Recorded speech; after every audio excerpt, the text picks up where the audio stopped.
Anyhow, ito na po yung ilan sa mga updates patungkol sa total sales gross po ng Hello Love Again, ano? Kasi naglabas po ang isang American company, no, sa internet. Ito po yung box office mojo. Hello Love Again has now grossed more than $18 million or 1.06 billion in Philippines and over $21 million or an estimated of 128 billion worldwide. It's currently, so kung matatanong po ninyo, for your information, ang Box Office Mojo po is an American website that tracks box office revenue in a systematic algorithm way. Ibig sabihin, nababasa po ng system kung magkano na po yung kabuuan kita ng nasabing Hello Love Again or ng even yung mga international movie. Pero base naman po sa mga reports, nasa 1.4 billion ang kinita po ng Hello Love Again, wala pa pong isang buwan matapos siyang lumabas sa mga big screen, kasi may mga lugar pa po talaga na hindi pa po nila napapanood. So meron po silang tinatawag na screening time kung kailan po pwede nilang mapanood yung movie. Pero sa isang episode nga ni Manay Christopher Min ay meron po siyang panawagan, meron po siyang sinabi patungkol po sa din na laban sa Katniel. Panoorin natin to. Katniel. Kaya lang sana po mangarap kayo na magkabaligan din si Daniel Padilla at saka si Catherine Bernardo na wala kayong binabagsak na tao. Na hindi yung sasabihin ninyo, ay, hindi bagay si Alden kay Catherine, masyadong malambot. Okay, siya bila, malamya. Mahigit na pong 1 bilyon sa ngayon ang kinikita ng tambalan ni na Alden Richards at Catherine Bernardo. Kabog na po na may Love Again.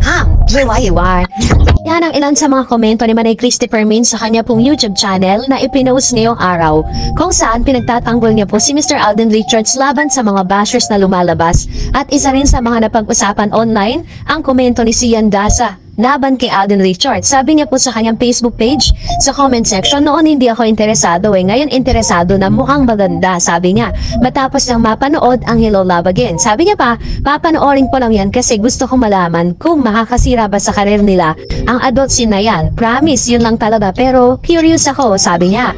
Curious din ako sa katawan ni Alden. Atin-atin na lang, sana wag na lang makalabas, sabi niya. And then sa bandang huli, sinabi niya parang walang chemistry, bagay sila magkumare. So ganito po katindi yung mga pinakawalang salita ni Mr. Christian Albert Gasa, kung saan siya po yung isa sa mga content creator na parang lahat na ata ng chismis dito po sa showbiz ay pinapatulan niya at nagbibigay pa siya ng sarili niyang konklusyon without any evidence, ano. So dahil po dito ay marami po tuloy mga bashers ditong si Alden Richards ang nakisawsaw sa isyong ito. So sinasabi po ng ilan na hindi nga raw bagay si Alden at si Catherine dahil nakikitaan daw nila na parang medyo malambot daw si Alden Richards. Kasi po si Alden po kasi inamin niya naman po yan sa kanya mga interview. Siya yung tipo ng tao na napaka-OZ. Kung gusto niya talagang perfect lahat, maging sa kanyang sariling bahay, diba? Ayaw niya ng madumi, kahit yung mga trophy low, ayaw niya na nakakalat, ayaw niya ng, kumbaga sobra yung pagka-OZ niya na bagay na nami-misinterpret ng ilan. Kasi nga si Mr. Alden Richards, parang wala po tayo napapabalita na nagkaroon siya ng girlfriend, kaya isa rin yun sa mga kadahilanan kung bakit sinasabi po ng ilan na malambot magkumare daw itong dalawang ito, na bagay na hindi po sinang-ayunan ni Manay Christopher Min. Totoo naman yung sinabi niya. Kung nangangarap po ang ilang mga fandom na magkaroon po ng comeback itong si Catherine at si Mr. Daniel Padilla, dapat ay wala rin po silang binadown na tao, wala silang sinisira ang tao. Sabi pa nga ni Manay Christy sa kanya pong channel na dapat daw ay magdahan-dahan ng ilan sa mga bashers kasi baka daw ma-back to you ito pong company DJ sa pagbibigay po ng komento patungkol sa pagiging malambot nitong si Alden Richards. Pero at the end of the day, parang kung isipin natin, kung totoo talaga kayong fans ng Katniel, kung totoo talaga kayong nagmamahal kay Catherine Bernardo, isa na magiging masaya na lang sila kung sino po yung magpapasaya ngayon kay Miss Catherine Bernardo. Hindi naman po nila pwedeng desisyonan yung puso ni Miss Catherine, diba? Dahil at the end of the day, it's Catherine ang magde-decide kung sino ba talaga yung gusto niya. At sa nakikita natin talagang lumalala po yung mga demolition job na parang dumadami po sila dahil po sa pagkagusto lang talaga nila na hindi mapunta si Catherine kay Alden Richards ay kung ano-ano pong mga chismis at kung ano-ano mga paninirang puri ang ginagawa nila kay Alden. Pero si Alden po nananatili po siyang positibo. Kung ano man po yung stand niya sa lahat ng mga bashers na ito. Dahil according to Mr. Alden sa mga interview niya, hindi naman daw po madidetermine yung kanyang pagkatao sa mga sinasabi po ng ibang tao tungkol sa kanya. And now, let's talk about this one at pag-usapan naman natin ang ilan sa mga reaction po ninyo or komento patungkol naman sa ating latest updates. Yung kaka-upload lang natin kanina lang. Ulayin natin ang komento ni Mr. Dan Vergara. Sabi niya, natawa ako kay Father. Totoo po yan. Yung pare na nagtanggol kay Kat na mas pinili si Summer ni Daniel kaysa kay Kat. Abnormal talaga si DJ. Di naman tao si Summer sa mga sagot niya. Diyan, babalikan pa ba ni Kat? Malabo. Ayan. So, ibig sabihin na kay simpat siya talaga. Itong si Father Fidel, ano? Father Fidel ba yun? And sabi ni Mr. Renato Sayan, hi Miss Darren, sana magawan mo ng reaction yung mga magazine Mental Telepathy, Dean, Glade, Super Bowl Send Challenge nila. Ang ganda, makikita mo meron na talaga silang samahan at alam na nila halos isa't isa. Thank you and God bless. Ayan, napanood ko nga po yung kanilang, yung kanilang buuan na yon, video na yon, and talagang nakikita mo talaga na napaka-komportable na talaga nila magkasama. Diba sabi nga ng ilang mga tao sa comment section, nahanap din daw sila ng isang Alden Richards para sa kanila.